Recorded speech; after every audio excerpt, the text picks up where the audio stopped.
नमस्कार दोस्तों, मैं रामवंशज अभयवीर आपका चैनल में हार्दिक स्वागत एवं अभिनंदन करता हूं। मित्रों, भारतीय सेना ने कल रात को पाकिस्तान पर एयर स्ट्राइक की और ऑपरेशन सिंदूर से इसको बिल्कुल सफल बनाया गया और ये अब तक की सबसे बड़ी एयर स्ट्राइक थी और जिसमें भारत के सबसे अत्याधुनिक विमानों की मदद ली गई और इसमें मुख्य रूप से स्कैल्प, हैमर और ब्रह्मोस पिनाका जैसे हथियारों ने पाकिस्तान के HQ-9 एयर डिफेंस सिस्टम को बेकार साबित किया है। ये बहुत बड़ी तात्कालिक घटना है भारतीय सैन्य इतिहास में और निर्दोष भारतीयों की पहलगाम में हत्या के विरोध स्वरूप इस घटना को अंजाम दिया गया और इसमें भारतीय सेना, भारतीय वायुसेना, आदरणीय प्रधानमंत्री जी सभी बधाई के पात्र हैं जिन्होंने इस महत्वपूर्ण मिशन को सफल बनाया है। और इसकी एक प्रेस कॉन्फ्रेंस PIB द्वारा जारी की गई, विदेश मंत्रालय एवं रक्षा मंत्रालय द्वारा संयुक्त प्रेस कॉन्फ्रेंस जारी की गई और जिसमें इस ऑपरेशन सिंदूर की विस्तृत रूप से जानकारी दी गई, जिसे आप ध्यानपूर्वक सुन सकते हैं और निर्णय ले सकते हैं कि हमारी सरकारें यदि दृढ़ संकल्पित हों तो हम किसी भी ऑपरेशन को अंजाम दे सकते हैं। सुप्रभात देवियों और सज्जनों, मैं कर्नल सोफिया कुरैशी और मेरे साथ विंग कमांडर व्योमिका सिंह आज आपको 6 से 7 मई 2025 की रात 1:05 से 1:30 बजे के बीच भारतीय सशस्त्र बलों द्वारा अंजाम दिए गए ऑपरेशन सिंदूर के बारे में जानकारी देंगे। ऑपरेशन सिंदूर 22 अप्रैल को पहलगाम में हुए विभत्स आतंकवादी हमले के शिकार मासूम नागरिकों व उनके परिवारों को न्याय देने के लिए लॉन्च किया गया था। इस कार्रवाई में 9 टेररिस्ट कैंप्स को टारगेट किया गया और पूरी तरह से इसे बर्बाद किया गया। पाकिस्तान में पिछले 3 दशकों से टेरर इंफ्रास्ट्रक्चर का निर्माण हो रहा है।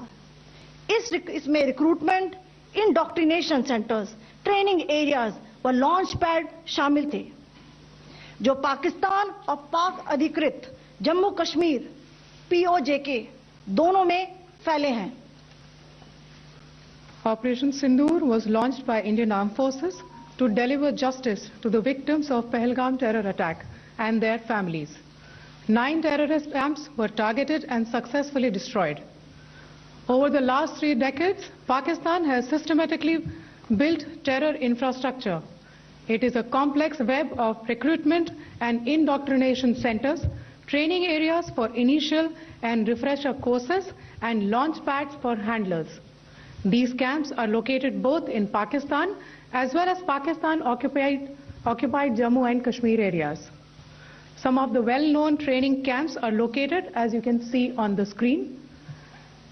They are distributed from Savai Nala in the north, counting to approximately 21, ending at Bhagalpur to the south.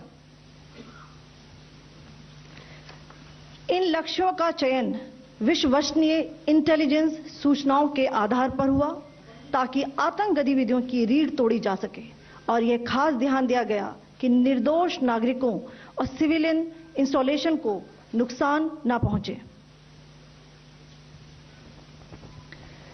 The selection of these targets for Operation Sindoor was based on credible intelligence inputs and role of these facilities in perpetrating the terror activities. The locations were so selected to avoid damage to civilian infrastructures and loss of any civilian lives. This was done with due diligence, and the camps selected for targeting and their engagement will now be shown to you one by one. POJK के targets मैं आपको बताना चाहूंगी। सबसे पहले सवाई नाला camp Muzaffarabad, जो कि POJK के लाइन ऑफ कंट्रोल से 30 किलोमीटर दूर है।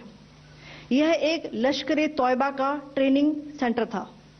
20 अक्टूबर 2024 सोनमर्ग, 24 अक्टूबर 24 गुलमर्ग, 22 अप्रैल 2025 पहलगाम, इन हमलों के आतंकियों ने यहीं से प्रशिक्षण लिया था। सैयदना बिलाल कैंप, मुजफ्फराबाद, यह एक जैश ए मोहम्मद का स्टेजिंग एरिया है। यह हथियार, विस्फोटक और जंगल सर्वाइवल ट्रेनिंग का केंद्र भी था। गुलपुर कैंप, कोटली, यह एलओसी से 30 किलोमीटर दूर था। लश्कर-ए-तौयबा का बेस था जो रजौरी, पुंछ में सक्रिय था। 20 अप्रैल 2023 को पुंछ में और 9 जून 2024 को तीर्थ यात्रियों के बस हमले में यहीं से आतंकी को ट्रेन किया गया था।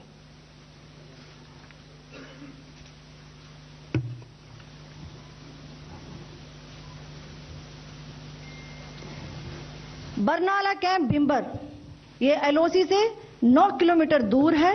यहां पर हथियार, हैंडलिंग, आईईडी व जंगल सर्वाइवल का प्रशिक्षण केंद्र था। अब्बास कैंप, कोटली,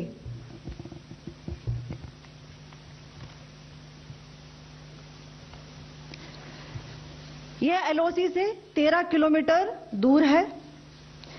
लश्कर-ए-तौयबा का फिदाइन यहां तैयार होता था। इसकी कैपेसिटी 15 टेररिस्ट को ट्रेन करने की थी।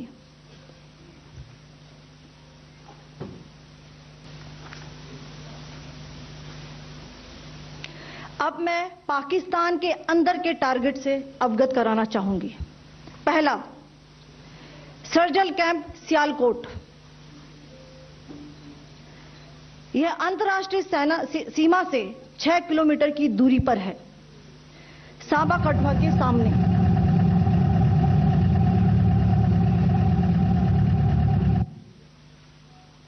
मार्च 2025 में जम्मू एंड कश्मीर पुलिस के 4 जवानों को की जो हत्या की गई थी, उन आतंकवादियों को इसी जगह पर ट्रेन किया गया था।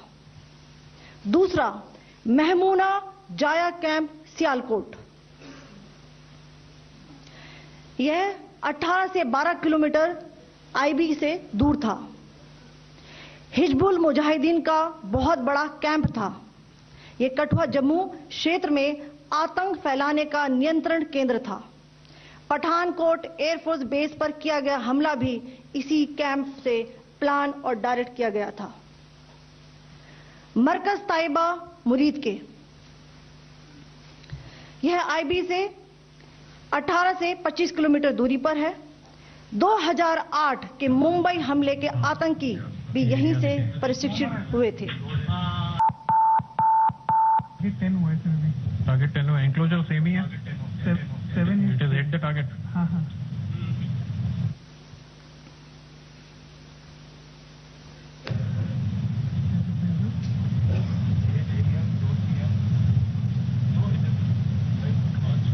आ गया सर,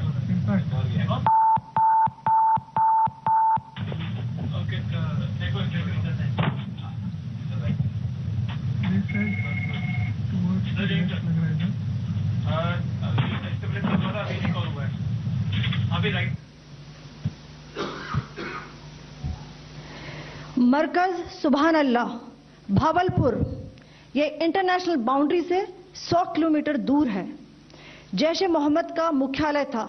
यहां पर रिक्रूटमेंट, ट्रेनिंग व इंडोक्ट्रिनेशन का केंद्र भी था।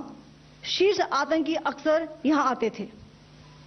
मैं आप सबको बताना चाहती हूं कि किसी भी सैन्य ठिकाने का निशाना नहीं बनाया गया और अभी तक किसी तरह की नागरिक क्षति की रिपोर्ट नहीं है। धन्यवाद। जय Hind. The strike on the terror camps were undertaken through precision capability, as shown to you. A niche technology weapons with careful selection of warheads was ensured so that there will be no collateral damage. The point of impact in each of the target was a specific building or a group of buildings. All the targets were neutralized with clinical efficiency, and the results reiterate the professionalism of the Indian Armed Forces in the planning and execution of their operations. No military establishments were targeted. India has demonstrated considerable restraint in its response.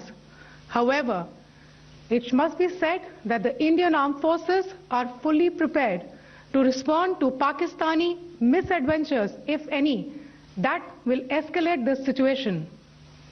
Jai Hind, and thank you very much. Ladies and gentlemen, friends in the media, I ask your indulgence today in view of the fact that this is still an evolving situation. We will therefore not be able to take questions and answers today, but we will come back for more updates and more briefings shortly. Thank you all very much for joining us this morning. Thank you. Jai Hind.